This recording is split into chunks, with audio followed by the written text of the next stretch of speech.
Hello and welcome back to Supermesh. So this is example 2. If you are new here, please consider subscribing to PA Academy, where we share a lot of engineering videos from engineering drawing, technical drawing, electrical and electronics engineering topics, mathematics topics. So if you are here to subscribe, please subscribe to this channel. Alright, so this is example 2. We've looked at one other examples and two other videos under this concept. So the links is in the description. The links to those videos, you find them in the description of this video. Now let's look at this example 2. We are having this circuit and we are asked to find the current in the 3 meshes.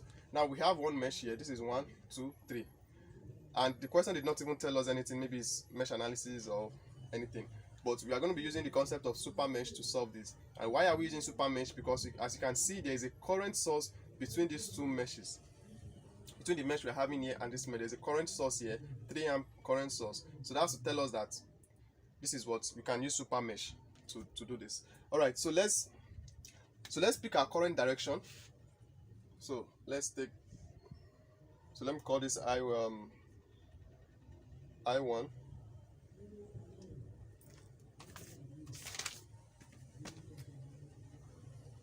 So let me call this I1, and then let me take this to be I2, clockwise direction, and then I3. All right, so based on the direction of the current, so let's pick our polarities for all the resistors we are having here. So for this 10 ohm resistor, so this is going to be plus and minus because of this I1. This is going to be plus and minus. So because of I2, this is going to be plus, minus. This will be plus and minus. And because of this I3, for this 5 ohm, this will be plus, minus, plus, minus, plus and minus. Alright, so having done that, so the next thing we have to do is to write our equation of what? Of current source. So equation of current source.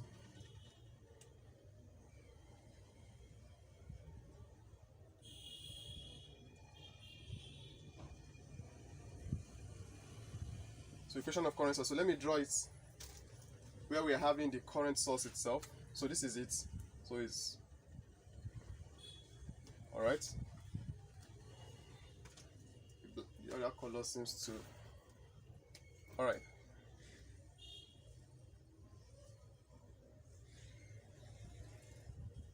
So this is it, and we have this is given to be 3 amperes. So we have two currents flowing through it. We have I3 and I2. So I3 is like this, so that means it's going in this direction. While I2 is like this, so it's in this direction. Alright, and like I said, let me indicate that this is I3 and this is I2. So like I said, if you have to write the equation of the current source, whichever one that is in the same direction with the current source will come first. So this I2 is in the same direction with the 3 amp, so we are going to be having I2 minus I3 equals to what? 3 amperes. So that's the equation that, and we take that to be our equation 1. So we'll take that to be our equation 1. Okay. Alright, before we continue, let me just, so that it will look different from the other question, let's make this, instead of 3, let's make it 5. 5. Since we've not gone far, it won't affect much. So let's take it to be 5 amperes instead of 3. Alright, so let's continue. So we are having I2 minus I3 equals to 5 amperes.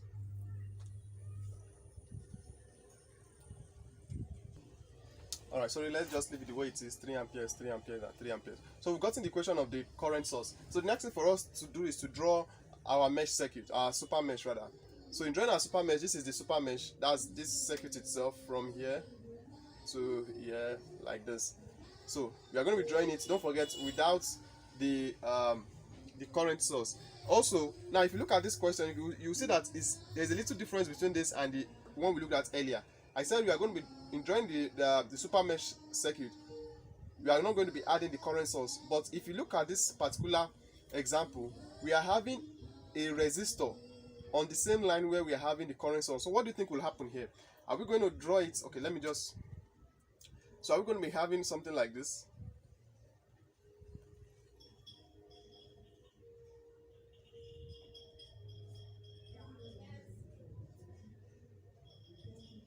Alright, so I haven't drawn this. So what happens to the 3 ohm resistor we're having here? Since we are not going to be including the current source, don't forget, like I explained in the other examples we looked at and at the beginning, in drawing the Supermesh circuit, we are not going to be including the current source itself under Supermesh. But what happens to this? What do you think is going to happen? Are we going to omit it, or we are going to add it? Alright, so whenever you come across this, you are going to be omitting it with whatever element you are having on that particular branch. Exactly. So we are having a current source here and alongside a resistor, so we are not going to be including it when we are drawing a Supermesh circuit. So every other thing will remain the same. So this is our 10 ohms, this is our 2 ohms, 1 ohms, and then 5 ohms. And don't forget, it's the same direction. So now let's put in the polarities based on the current that is flowing through it. So here is plus, minus, due to current I1, and then here we have it to be plus, minus, due to current I2. So let's do this. In this direction we have it to be plus, minus. So I didn't indicate it. This is plus and minus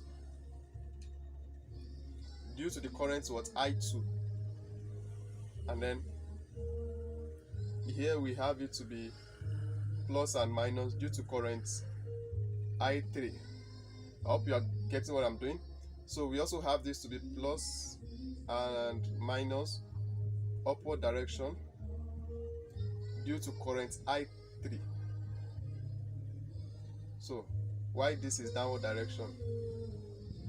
So you can see I3 is coming down, is in downward direction for this 1 ohm resistor, while for this 5 ohm resistor is going upward. Alright, so here we are having plus or minus in downward direction due to current I1. So having done this, now let's write the equation for this particular circuit. So you can start from any of the nodes. So let's just start from so where do we start from? So let's just start from here, and then we go around the circuit. Alright, so from here, this is from negative to positive due to current I1. So you are going to be having 5I1. From positive to negative due to I3, so that's going to be minus 5I3. So we are done with this. Now let's go here from negative to positive due to I1. Don't forget we are dealing with the 10 ohm resistor. So from negative to positive, that's going to be plus 10I1. From positive to negative is due to I2, so that's going to be minus 10I2. So we continue there, we come here. So this, since there is only one current that is flowing through this 2 ohm resistor, as you can see, that's I2. So from positive to negative, that's going to be minus 2, and then the current there is I2. So we come here, from positive to negative, that's going to be minus 1 I3 equals to 0. So now let's simplify this. So if you should simplify this, I always rearrange it such that I'm going to be having I1, I2, and I3 equals to 0. So it makes it easier for us when we want to compare it with other equations. So we are having 5I1, 10I1. So that's going to give us 15I1. So let's see what are we having for I2. We are having minus 10I2 and minus 2I2. So that's going to give us minus 12. Minus 12I2. Let's see for I3. So we are having minus 5I3 and minus 1I3. That's going to give us minus 6I3 equals to 0. Okay, so yeah, that's correct. And this is going to be our equation 2. Don't forget, this is our equation 1 here. Alright, so let's go ahead and solve for our equation 3. So let me just, since I'm working with only red pen, let me just demarcate. So let's solve for our equation 3. In solving our equation 3, we are going to be solving this mesh. So this is what we are going to be solving. This is what we are going to be solving. Alright, so since we have it to be current I1, so let's just call it mesh 1. So that will be apply KVL to mesh 1. So if you have to apply KVL, so let's just take it from this node and then we go around this particular mesh. So from here, this is the first element we are coming across, which is a voltage source, 50. So from negative to positive, so that will be plus 50. So we can just have it as 50. So when we get here, and then here. So from positive to negative, that's going to be minus 10I1. That's due to I1. Also, we have from negative to positive due to I2. So that's going to be plus 10I2. So when we come down, we are done with this element. Let's look at this other elements, which is a resistor. From positive to negative, that's going to be minus negative 5I1. So that's due to current I1. So we have positive to negative due to the current I3. So that's going to be plus 5I3 equals to 0. Okay, so now let's simplify this. So where we are having I1, so we have minus 10 and minus 5. That will give us minus 15. Minus 15 I1. What about that of I2? We're only having one I2 here. This is 0. So this is 0. So for I2, 10. Okay, we're having only 10. So that will be plus 10 I2. And then for I3, we're having only 5. So that will be plus 5 I3 equals to. So if this 50 comes to the other side of equals to sign, it becomes minus 50. And this becomes our equation 3.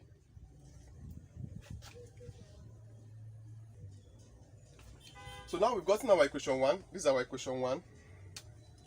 This is our equation 1. This is our equation 2. And this is our equation 3. So for us to get, don't forget the question said that we should find the current in the 3 meshes. That is I1, I2, and I3. That's what the question is asking us to look for.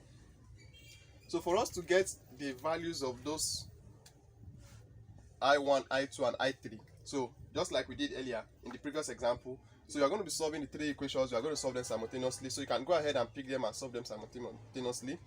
Whichever method you want to use to solve them simultaneously, substitution, elimination, or you can use your calculator, which is the one I prefer. So let me write out those values. For this, we don't have I1, so I can just have it as 0 I1 because it's still 0. But because I want to use calculator, so I have to just put some values there. Then plus I2, plus this I2 is the same as plus 1 I2, so I just have it as plus 1 I2 minus 1 I3 equals to 3. That's for equation 1. So equation 2, we are having 15 I1 minus 12 I2 minus 6 I3 equals to 0. For equation 3, this is equation 3, we are having minus 15 I1 plus 10 I2 plus 5 I3 equals to minus 50. So just the same thing I did in example 2, I'll be using my calculator again to get the values. So my calculator is already in that mode. So once I put in those values, A1, I'm having it to be 0. Once I press 0, I hope you can see it. Press equals to, then 1 minus 1 and then 3. So the next one is 15 minus 12. I press equals to sign, and then minus 6. I press equals to, it asks for D2, which is this, which is 0. So the next one is minus 15. Okay, sorry, I made a mistake that I pressed 15, so I can just use the replay button. So that's minus 15. So if you want me to do a video with on this calculator showing you some shortcuts and some things, just let me know in the description, and then in the comment section rather, and then I'll definitely do videos. So I've put in the values and I press my equals to sign, and I've been able to get the value. For my I1, it's giving me 20, so I hope you can see it. So that's 20. X is showing that X equals to 20. That X means I1, and it's showing that my Y equals to 17.666. So that is, our I2 is 17.666, and then our I3 is 14.666. So let me write that down. So that means if you solve this, so even if you solve it manually using any method, you still get the same answer. So I1 is equals to 20 amperes. So don't forget your unit. I2 equals to 17.667 amperes, and then I3 I hope you can still see this. Okay, so I3 is 14.667 amperes. So you can see that Supermesh is a very simple concept. It's not difficult at all, and just using Supermesh you've been able to solve this. Now let me also add this, like I said in the previous video, some questions will not tell you if a question is Supermesh. They will only tell you using mesh analysis. So they won't tell you if it's a Supermesh, but once you're asked to solve a question using mesh analysis and you come across the diagram and you see that there's a current source in between two meshes, just know that it's Supermesh. The questions will hardly tell you that this question is Supermesh, so they expect you to know when it is Supermesh. I hope that is clear. Some will just refer it as mesh. They see it as mesh. Some don't separate it as Supermesh or mesh. They see everything as mesh. But just know that when there's a current source between this is what you do. You write out the equation of the current source. You have your Supermesh circuit. You solve it. Then you solve the other mesh. Depending on how many mesh you have in the circuit, you can have as much as 4, 5, depending on how the circuit is. So that's it for this example 2. In the example 3, we are going to be looking at something different and unique. So make sure you don't miss it. So if you have any question in this video, please leave it in the comment section. If you find value, please give it a thumbs up, and subscribe if you are yet to subscribe. Please click on that subscribe button to subscribe to this channel. Alright, so thank you very much, and I'll see you all in example 3.